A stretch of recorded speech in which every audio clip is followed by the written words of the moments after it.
చంద్రబాబు లోకేష్ ఎక్కడ అని ప్రశ్నించారు మాజీ మంత్రి కాకాని గోవర్ధన్ రెడ్డి. తండ్రి కొడుకులు చెప్పుకోలేని ప్రదేశంలో ఉన్నారా అని నిలదీశారు. చంద్రబాబు లోకేష్ ఎక్కడని రాష్ట్ర ప్రజలు ప్రశ్నిస్తున్నారన్నారు కాకాని గోవర్ధన్ రెడ్డి. వారం రోజుల నుంచి లోకేష్ ఎక్కడికి వెళ్ళాడో కనపడటంలే.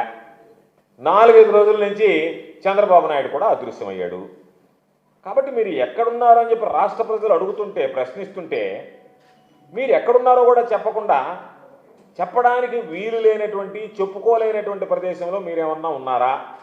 కాబట్టి ఎక్కడున్నారో అనేటువంటిది కూడా మీరిద్దరూ చెప్పకపోవడం అనేటువంటిది సరైనటువంటి పద్ధతి కాదు. మీరు సరే మాకు సరే మిగతా వాళ్ళకి చెప్పకపోయినా మాకు ఈరోజు కొన్ని కథనాలు చూస్తే అనిపించింది మీకున్నటువంటి అనుకూల మీడియాకు కూడా మీరు చెప్పినటువంటి పరిస్థితి లేదు. మామూలుగా అయితే చంద్రబాబు లోకేష్ అయితే మేము అడగం.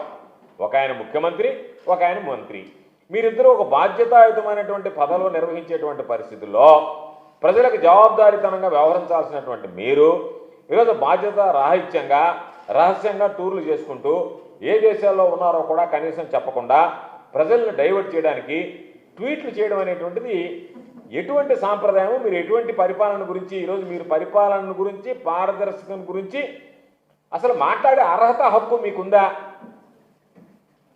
మీరు ఎక్కడున్నారో తెలియకుండా రహస్య ప్రదేశాలకు వెళ్ళి గతంలో మా నాయకుడు పాపను వాళ్ళ కుమార్తెను చూడడానికి వెళ్తే అబ్బా కొడుకులు చేసినటువంటి హంగామా అంతా ఇంత కాదు. చంద్రబాబు లోకేష్ రకరకాలైనటువంటివి, మీకు అనుకూలమైనటువంటి మీడియా అయితే రకరకాల కథనాలను వండి వార్చేసింది.